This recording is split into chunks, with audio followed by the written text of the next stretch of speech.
Eu escolhi um tema que para mim é bastante familiar, porque é parte da minha pesquisa, mas também faz parte do que constrói assim muito da literatura na China, né? Durante muito tempo, o conceito de literatura ou de produção literária na China ele foi limitado ao estudo de clássicos, né? Por muito tempo, a palavra literatura ela significou o estudo de clássicos, né? O estudo dos clássicos. E aí quando eu vi lá nos tópicos que a Júlia mandou, o Jin, né? Os clássicos, os 5 clássicos confucionistas, eu bati o olho e falei, vamos falar sobre isso aqui, porque eu acho bastante importante. Então eu vou passar, assim, eu vou passar por um apanhado mais histórico, de como se formou o cânon confucionista dos clássicos e depois vou falar um pouco sobre cada um deles, para a gente criar eu sempre falo, para a gente criar esse amor pelas origens da literatura chinesa.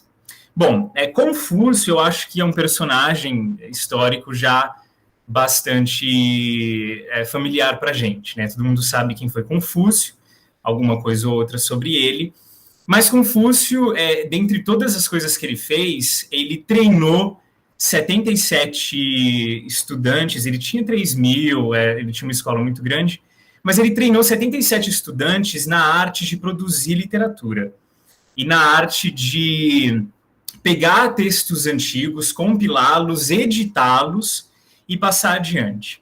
Então, a primeira vez que, assim, as primeiras vezes que a gente tem a ideia de clássicos confucionistas, né, clássicos que Confúcio e os seus discípulos e os seus estudantes compilaram, editaram, reproduziram, né, e passaram adiante, é sempre ali antes na era pré-Qin, que a gente fala, né, Qin como a dinastia que unificou a China, que a gente vai falar mais sobre ela daqui a pouco, mais ou menos ali 200 anos antes de Cristo. Mas, então, no período pré-Qin, a gente tem vários escritores e pensadores que já falavam da turma de Confúcio e já falavam dos seus clássicos, né, os clássicos que eles tinham tombado como clássicos confucionistas. Uma dessas pessoas é o Zhuangzi. Zhuangzi, para quem não conhece, ele é, de longe, o segundo mais importante filósofo taoísta. E no último capítulo do livro do Zhuangzi, ele vai falar sobre... Ele tem uma frase muito famosa nesse capítulo que chama Tao vai cortar a terra no meio, né? O conhecimento do Tao vai dividir a terra. E nesse capítulo, ele vai falar que os antigos é um paradigma sempre dos pensadores ali da época de Confúcio, tanto do taoísmo, quanto do moísmo, quanto do confucionismo, de que épocas antigas, época da dinastia Zhou, né, era tudo muito perfeito, os reis, os imperadores lendários, eles tinham conseguido conduzir e governar a terra de uma forma perfeita, de uma forma bem sucedida, e agora que eles estavam vivendo essa calamidade total, eles estão vivendo ali no período das primaveras e outonos e no período dos estados combatentes, está todo mundo pensando como que a gente pode retornar àquele tempo antigo, onde eles realmente sabiam governar a terra e a coisa andou, né? E todo mundo vivia em paz e harmonia e etc. Então, o Zhuangzi está escrevendo sobre isso, que nos tempos antigos, esses santos chineses, né, eles eram completos no conhecimento de Tao, e por isso eles se tornaram, para vocês verem, iguais aos deuses. E nesse capítulo, então, ele já vai começar a falar dos clássicos, dos 5 clássicos confucionistas, como parte dessa grande proeza nossa de produzir literatura, justamente para a gente relembrar como era a coisa antigamente e fazer de novo acontecer aqui para a gente salvar o mundo e para a gente organizar a Terra. Para quem conhece do livro do Zhuangzi, ele tem 3 partes. A primeira parte a gente acredita que foi Zhuangzi mesmo que escreveu. A parte do meio, a segunda parte, a gente acredita que foi ele juntamente com algumas outras pessoas. E a terceira parte, raramente, tem gente que acredita que realmente foi Zhuangzi que escreveu, justamente porque o conteúdo é muito diferente das outras duas. Esse capítulo que eu citei, ele está no final da terceira parte. Então, ou se você acreditar que foi realmente Zhuangzi que escreveu, é isso que a gente está lendo aqui, que realmente elevou esses 5 clássicos ao nome de clássicos e deu esse nome para eles e deu essa notoriedade para eles nesse sentido, você acredita que realmente a fama de Confúcio ali na época já era tão grande que ele já era conhecido pelos 5 clássicos? Ou se você acreditar que foi, por exemplo, um discípulo do Confúcio que adicionou esse texto aqui no livro do Zhuangzi, a gente pode entender a necessidade também e o esforço que os estudantes de Confúcio estavam tendo naquela época, justamente para falar sobre os clássicos e fazer com que esses clássicos fossem conhecidos. Mas então o Zhuangzi, nesse último capítulo, ele já traz os 5 clássicos. Ele não foi o único no período pré-Qin. Alguns filósofos confucionistas e outros também legalistas, eles já traziam esses 5 clássicos da forma como Confúcio queria que eles fossem conhecidos. E Zhuangzi, então, coloca esses 5 clássicos dessa forma. Ele fala que, então, nós temos o clássico das poesias, o livro dos documentos, o clássico dos ritos, e Jin, primaveras e outonos, que eu vou falar mais ou menos um pouquinho de cada um daqui a pouco. Mas, segundo ele, o Shi, né, que é o primeiro clássico das poesias, é para descrever aspirações humanas e guiá-las. O Shanshu, que é o livro dos documentos, é para narrar eventos políticos e guiá-los. O Liji, né, o Li, que é clássico dos ritos, é para descrever condutas apropriadas e guiá-las. O Yue, que é esse Yuejin, ele está em vermelho porque é um livro que a gente perdeu. Então, nós temos 5 clássicos confucionistas, mas geralmente essas citações elas vão trazer 6, né? Vai falar em 6 artes ou 6 clássicos, mas infelizmente a gente perdeu esse clássico. Algumas pessoas, dentro do clássico dos ritos, tem um capítulo chamado Yueji, que é de teoria musical. Algumas pessoas acreditam que o conteúdo do Yuejin, do clássico das músicas, é exatamente esse capítulo do clássico dos ritos, mas o meu professor, por exemplo, não acreditava nisso. Ele acreditava que o clássico da música era, na verdade, uma forma até de partitura muito antiga, que eram músicas a serem tocadas juntos com os ritos, né, com o clássico dos ritos. Aí ele fala do Yijin, que é para descrever o Yin, o Yang e guiá-los, e fala das primaveras e outonos, né, o clássico das primaveras e outonos, que é o Chuanqiu, que é para mostrar nomes e responsabilidades governamentais e políticas e guiá-los também. Então, de onde veio?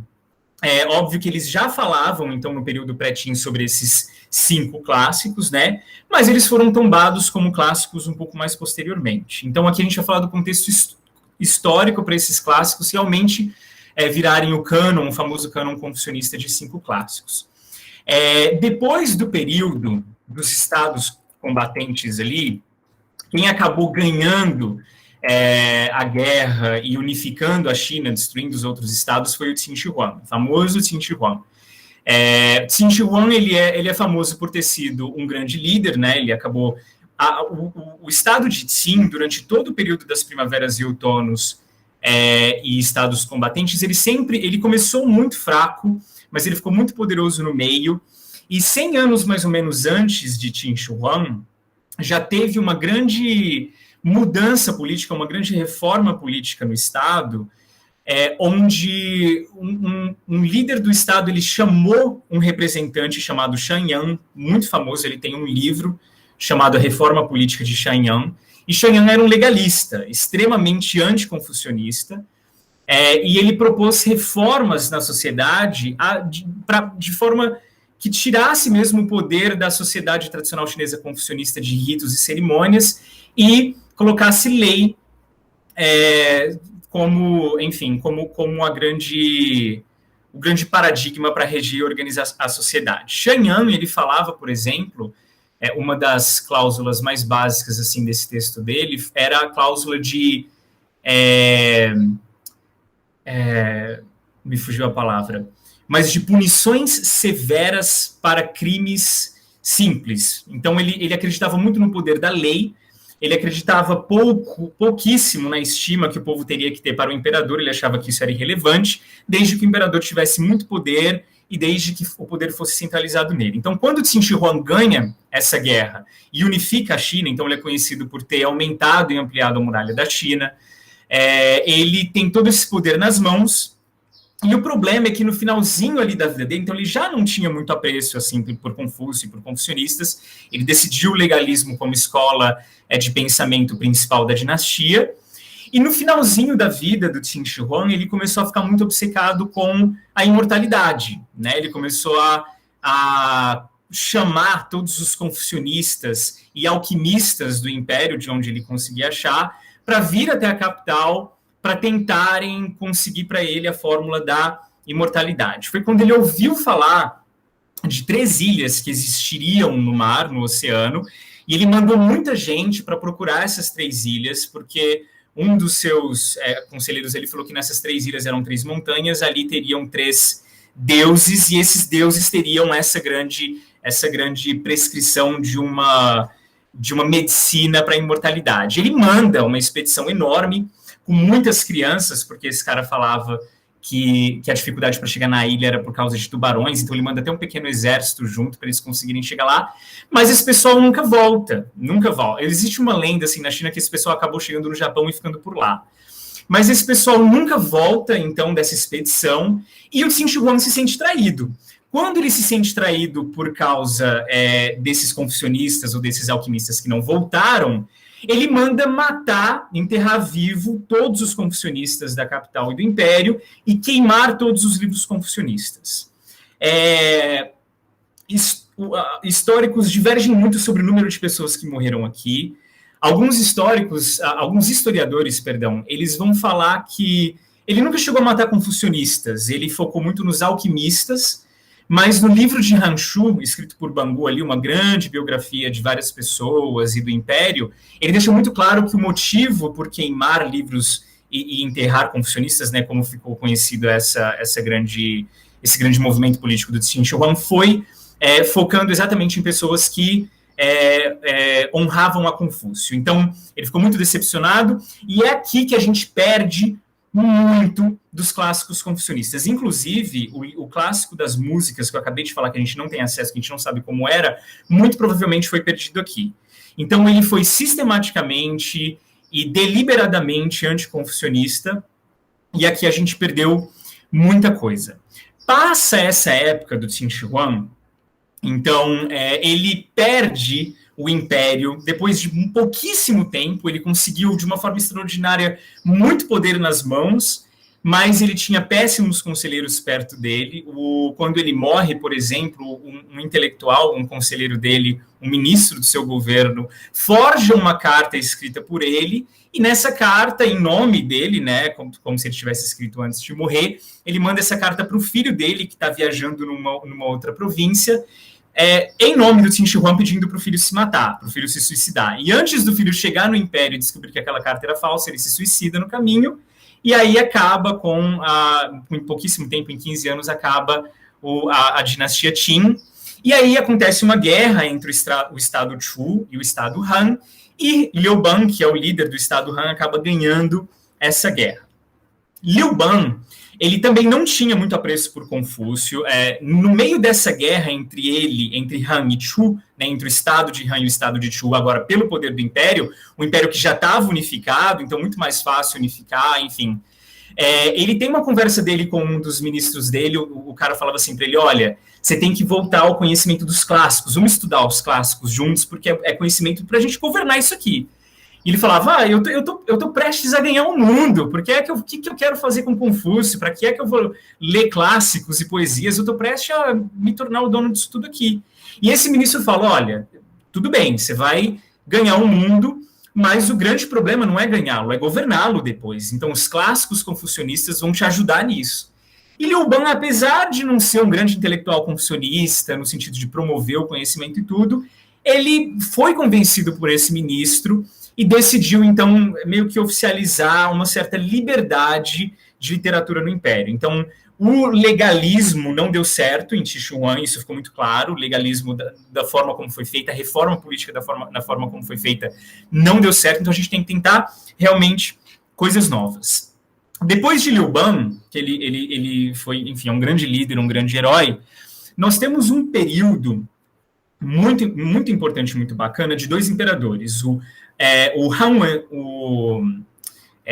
Wandi e o Han Jingdi, né? Então, o Wan e o Jin. E eles estão juntos ali. E eles têm um período que chama período de recuperação. Eles foram muito influenciados, eu não sei se vocês já ouviram falar de uma religião chamada Huanglao. Huan, aqui, de Huangdi, então um dos imperadores lendários antigos, e Lao de Laozi, né, o escritor do Dao De Jing, que é o primeiro filósofo e o primeiro livro taoísta, assim, que a gente conhece.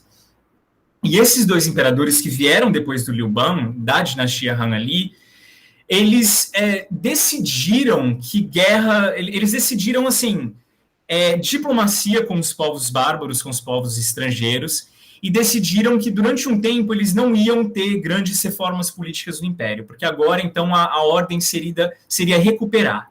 E eles tiravam essas ideias de deixa o povo viver, deixa o povo produzir, deixa o povo ser quem que eles querem ser, dessa religião taoísta, que pregava uma certa governança sem muito movimento político, sabe? Quando você não influencia tanto assim, deixa o mundo seguir, que as pessoas vão fazendo, não faz reforma política, deixa o campesino plantar, deixa quem quer trabalhar com mercadoria, os mercadores, deixa eles trabalharem, e aqui a gente faz o mínimo e o básico de governança, mas a gente deixa o povo seguir no rumo deles. Então, nesse período, foi um período muito importante depois do Liu Ban, os intelectuais do Império, eles já se sentiram mais livres, foi um período assim, a gente teve uma guerra pós-Confúcio, muitas guerras entre os estados, a dinastia Qin ganha, não tem espaço para a gente produzir literariamente, não tem espaço para a gente ser livre fazendo isso, não tem espaço para a gente pensar em clássicos confucionistas, muito menos revê-los, escrever sobre eles e tudo mais. Nesse período aqui, os intelectuais, eles se sentem muito livres para fazer isso, então é um período muito de ouro para a literatura.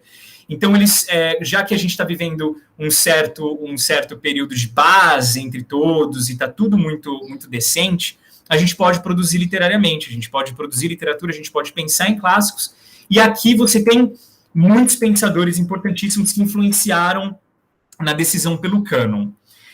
Não sei se vocês sabem, mas a dinastia Han ela é dividida em duas partes, né? Ela é dividida entre a Han ocidental, então o começo da dinastia. Existe uma quebra de 15 anos por causa de um golpe de Estado no meio, e depois a gente tem a Donghan, que é a Han do Oriente. Esses dois imperadores, inclusive o Liu Ban, eles são desse primeiro período da dinastia Han.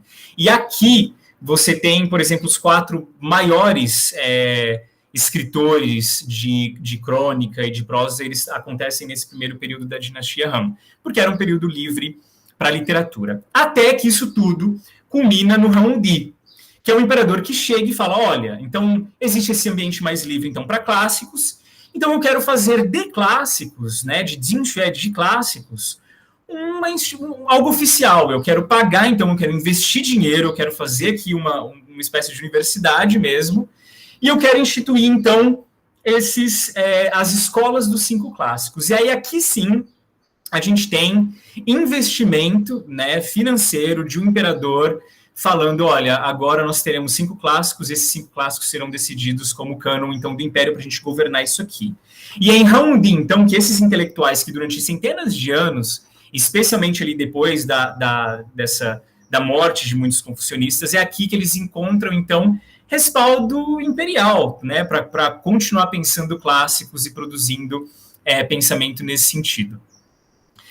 E o que influenciou, então, na decisão por esses 5 livros do cânon confucionista? A primeira coisa foi esse cara aqui, chamado Dong Zhongshu. Ele é muito importante, ele é um grande escritor também de prosa e tudo, e ele foi conselheiro do imperador de cima, do Hammurabi. E aí, quando o Hammurabi vai, antes de fazer essa grande escola dos 5 clássicos, quando ele vai decidir isso, ele ouve o conselho do Dong Zhongshu, no sentido de, olha, nessa nossa escola de clássicos, a gente vai esquecer de todas as escolas de pensamento antigas. Então, a gente vai esquecer do legalismo, deixa o taoísmo para lá, não vamos trabalhar na sistematização desses pensamentos, porque eles pouco têm a ver com governança do império, né? Taoísmo nem se fala, né? Essa galera que acredita que quanto menos a gente interferir, melhor. Legalismo deu super errado na dinastia Qin, então a gente vai focar agora só em confucionismo.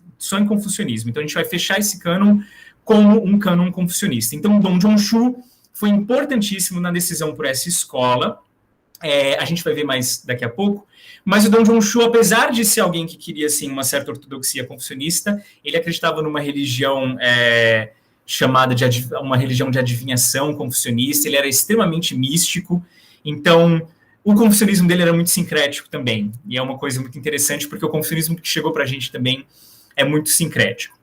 Mas o que então também que influenciou na decisão por esse cânon, por esses 5 clássicos, foi, eu adoro essa parte da história da dinastia Han, que é literalmente bruxaria no Império. No finalzinho da vida do Hammurabi, esse último imperador que fundou essas escolas dos clássicos, ele começou os imperadores chineses, eles sempre acabavam fazendo muita besteira por causa de uma obsessão. E ele acabou ficando obcecado com a ideia de que queriam tirar o império dele, né, como todo imperador. E naquela época, eles já usavam o equivalente a bonecos de voodoo, né? Então, você tinha feiticeiros no império, inclusive feiticeiras também, especialmente feiticeiras, e ele estava se preocupando muito com isso. Até que o filho de um dos seus ministros tem um caso com uma de suas concubinas, uma concubina do Raondi, do imperador, e eles querem fugir. E o Raondi está descobrindo essa história, ele está descobrindo que tem um plot ali para ele perder a concubina, enfim, ele tá descobrindo que ele está sendo traído, e aí isso culmina em um dia, ninguém sabe se realmente foi plano desse casal que iria fugir, ou se foi um desses conselheiros dele que já queria ver sangue rolar e plantou lá, mas ele realmente achou na casa do filho desse conselheiro um boneco de voodoo dele, cheio de agulha, enterrado no chão com unhas dele e cabelo dele. E isso desencadeia uma guerra civil ali na dinastia. Porque, então, ele tem certeza, né, que estão querendo a cabeça dele, e assim, muita gente morre. Os números aqui são bem maiores dos números dos confucionistas que morreram naquela época. Aqui, no mínimo, segundo os historiadores da dinastia Han, foram 15 mil pessoas que morreram só na capital. Nessa caçada foi uma caça às bruxas também. Bonecos de voodoo por todo lado, foi uma bagunça, muito sangue rolou. Mas, então, infiltrado no pensamento da decisão pelo cânon confucionista, né, pelos clássicos, por que a gente vai se preocupar com clássicos agora?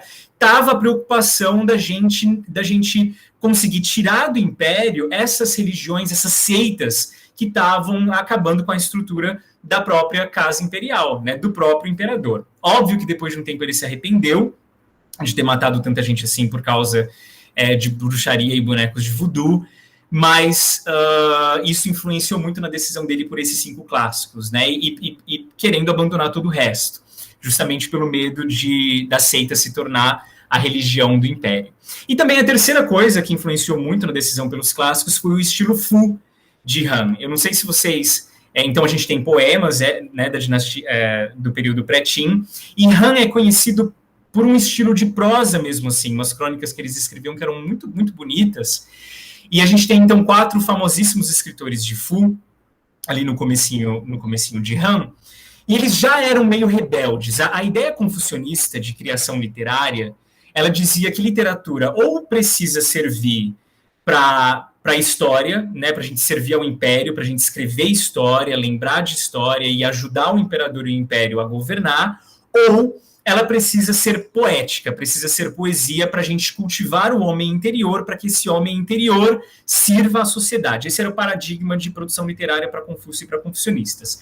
A galera da dinastia Han, que gostava de escrever Fu, já tinha um outro paradigma literário, que era, olha, a gente escreve Fu, não é nem para a gente...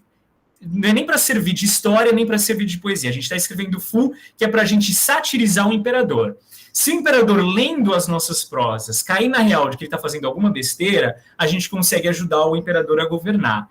E a ideia toda de produção de Fu, ela tinha muito esse conceito. Por exemplo, tem um Fu muito famoso de um cara que chamava Yan Xiong, que eu escrevi a minha dissertação de doutorado, inclusive, sobre ele, que ele conta, tem um dia lá que o imperador quer se gabar com os outros estados e os outros líderes de estado, ele chama esses líderes de estados para um zoológico ali na capital, para ficar mostrando seus animais para esses imperadores. E ele começa a dar esses animais, assim, Então, gostou do hipopótamo? Pode levar o hipopótamo para você.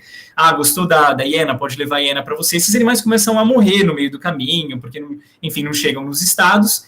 E aí o Yan Xiong começa a escrever, então, uma pequena prosa, um pequeno texto de quão ridículo era o imperador fazer isso.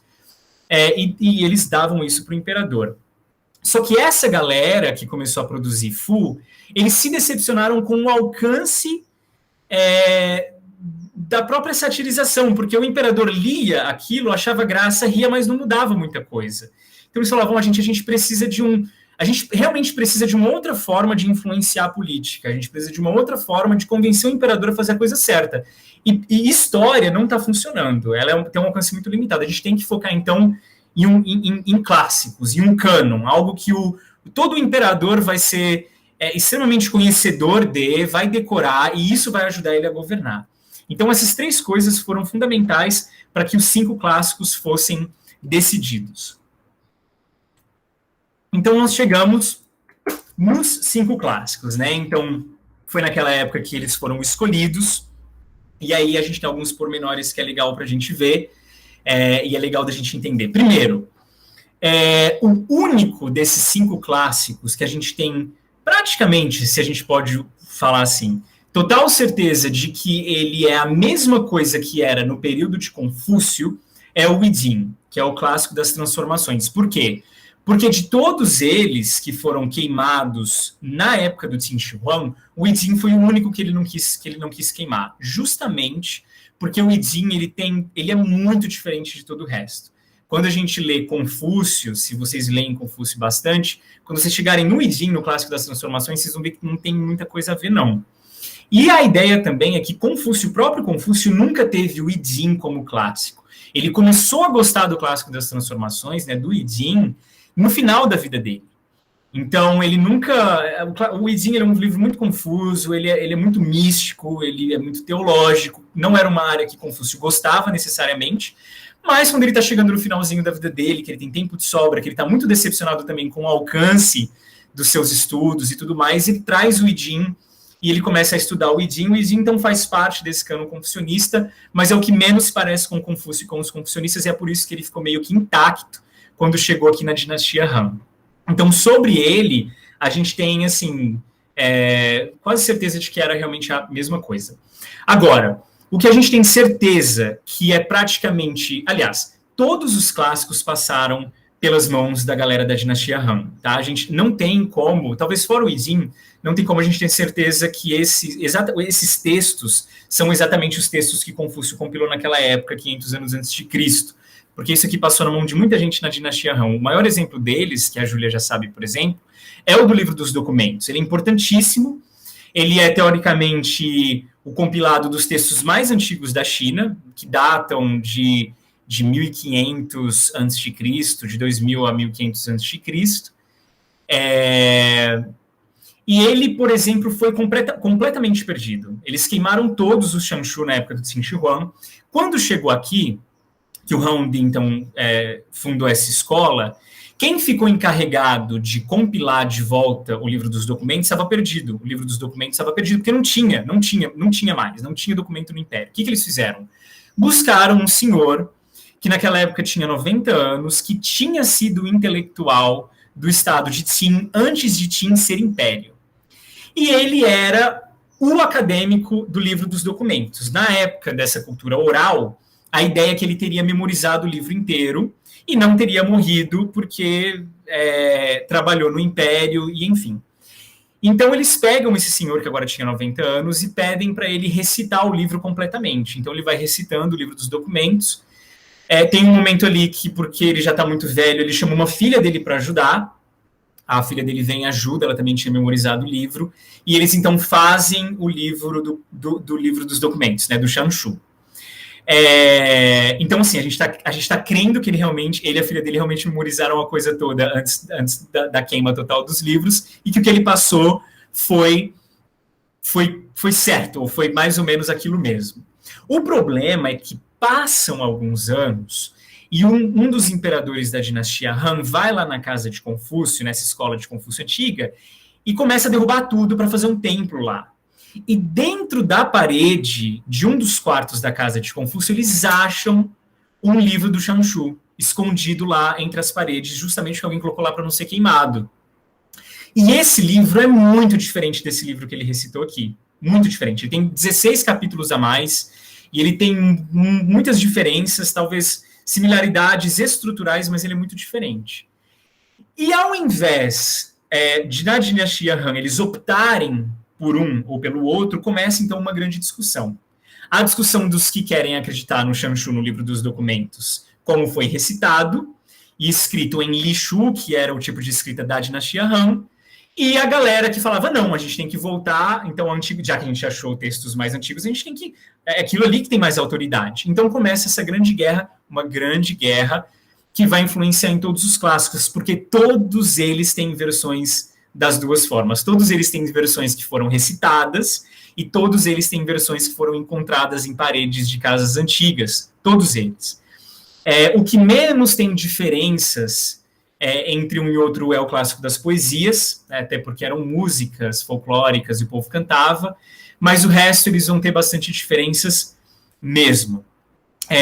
O clássico das primaveras e outonos, por exemplo, para vocês terem uma ideia, ele tem 3 versões. Ele não tem só uma versão. A versão aqui é do Zhuojuan, que era um discípulo de Confúcio, mas ele tem 3 versões. Então, na dinastia Han, no meio dessa grande discussão, você tem, então, a galera mais conservadora, não vamos voltar para os clássicos antigos e vamos focar nisso, e a galera um pouco, talvez, mais progressista, não, a gente tem que focar na escrita de agora e vamos trabalhar com o que a gente tem aqui. E isso ficou conhecido como, então, Jinwan Jinxue, então, o estudo dos clássicos a partir da linguagem de hoje, e o Guan Jinxue, então, o estudo dos clássicos a partir da linguagem antiga. Aí, um dia, então, passa o golpe de Estado de 15 anos, chega no Donghan, que é a segunda parte da dinastia, e o primeiro imperador, ele fala, gente, vamos resolver essa bagunça, vamos fazer uma reunião aqui no Salão do Tigre Branco, e a gente tem que decidir sobre esses 5 clássicos, porque não é possível que a gente vai ter 2 versões da coisa toda, né? A gente tem que se decidir. E conclusão é que não se decidiram. Conclusão é que continuou cortado ao meio, né? A galera do Jinwan Jinxue e a galera do Guan Jinxue. E também, além dessas diferenças estruturais de texto, como capítulos a mais e palavras diferentes, era uma questão muito ideológica também. Por exemplo, a galera que gostava da cultura oral, né, dos que foram passados oralmente, que essa galera aqui da esquerda, eles se orgulhavam por ter Confúcio como professor, né? Então a gente foca em Confúcio, inclusive a gente atribui a ele o título de imperador por essência. Ele não era imperador, nem primeiro filho ele era, não tinha esse título, não era da realeza, mas ele é um imperador por essência, a gente vai reverenciá-lo dessa forma. Esses 6 clássicos, todos foram escritos por ele, e ele fez um trabalho tão bom, tão perfeito, nessa cultura de oralidade e produção literária, que isso chegou perfeitamente até a gente, então a gente acredita piamente nisso. A gente vai ter como base, então, os textos históricos, né, Chuanqiu Gongyan. A escola dos clássicos é o que a gente vai ter na vida, e é um movimento necessariamente de membros da corte, né, da realeza. Aqui, aquele cara que eu citei, o Dong Zhongshu, que era muito místico, ele fazia parte dessa primeira leva de pessoas, porque eles acreditavam numa certa inspiração divina controlada praticamente por Confúcio. É como se Confúcio tivesse uma forma de controlar o processo espiritualmente de produção de cânon e protegê-lo até chegar na dinastia Han. É uma galera bastante mística nesse sentido, tá? Então eles acreditavam que pela cultura oral e pela autoridade dos professores que traçavam de volta a Confúcio, a gente tinha perfeitamente os clássicos que era para a gente ter. E a galera do Guan Jinxue, né, do estudo dos clássicos pela linguagem antiga, já era mais contra. Eles já acreditavam que Confúcio não era um imperador por essência, ele era somente um professor mesmo, nada de misticismo. A gente tem uma mentalidade um pouco mais científica aqui.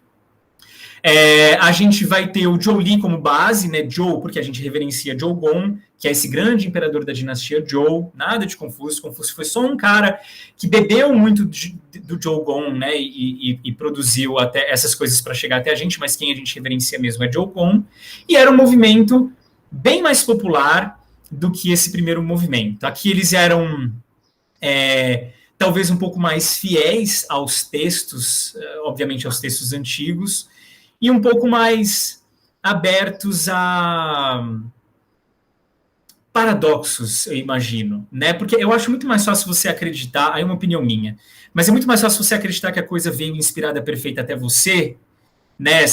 Do que você depois achar um texto e isso acabar com muito da sua estrutura.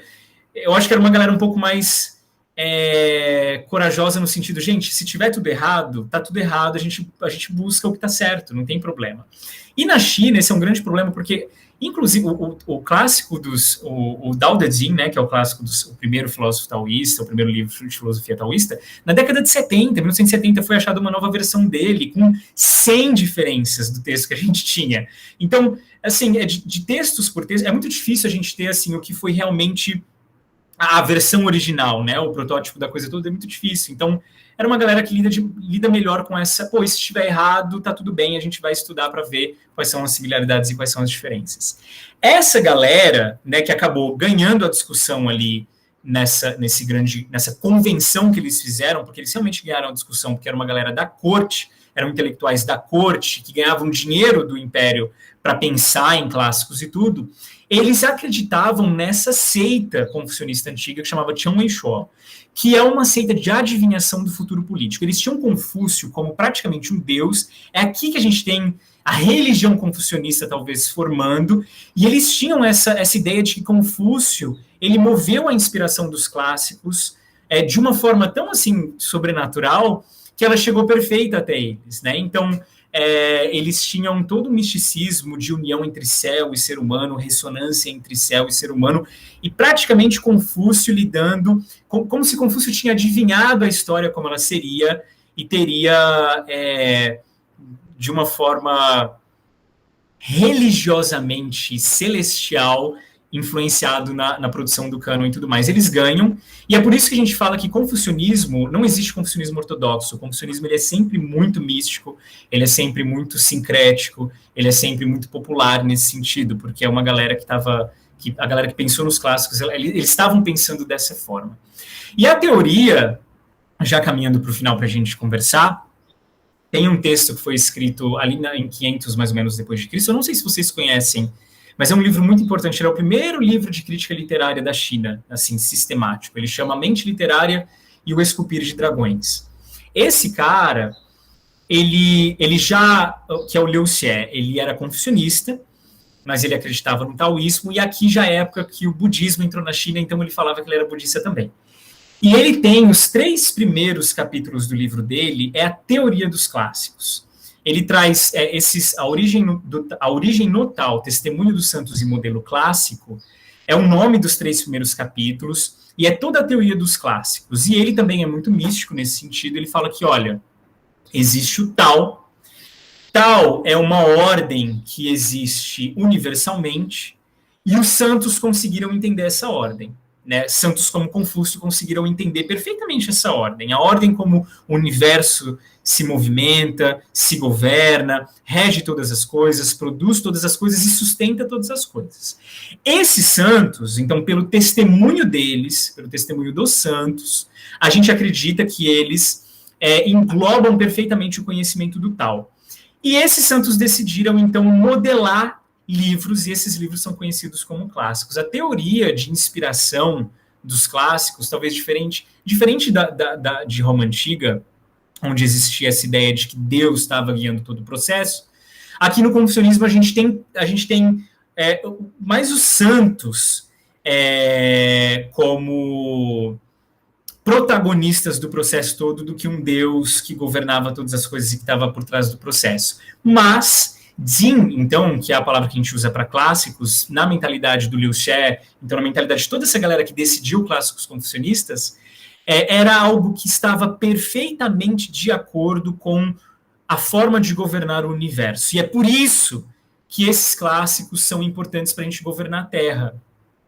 Porque existe um mundo que a gente não vê, né? Existe o mundo transcendental, a ordem das coisas como elas são, que influencia necessariamente a ordem das coisas como são aqui, e os clássicos são a ponte para a gente saber como a coisa acontece lá e reproduzir perfeitamente aqui. Então, se a gente conseguir trazer os ritos da forma como eles deveriam ser antigamente, da forma como eles são perfeitas para a nossa sociedade aqui, perfeitamente a sociedade vai ser regida da melhor forma possível. Se a gente conseguir trazer poesias para que o povo cultive, né, para que cada unidade dessa grande sociedade cultive a si mesmo, para que eles não estraguem a ordem social, a gente dá tudo nos clássicos. Os clássicos são régua perfeita de conduta e governança pública. E é isso que os chineses acreditavam e acreditam e acreditaram por muito, muito tempo. O paradigma dos 5 clássicos, ele não dura muito, porque depois de um tempo eles vão adicionando o clássico em cima disso e culmina em 13 clássicos ali na dinastia Song.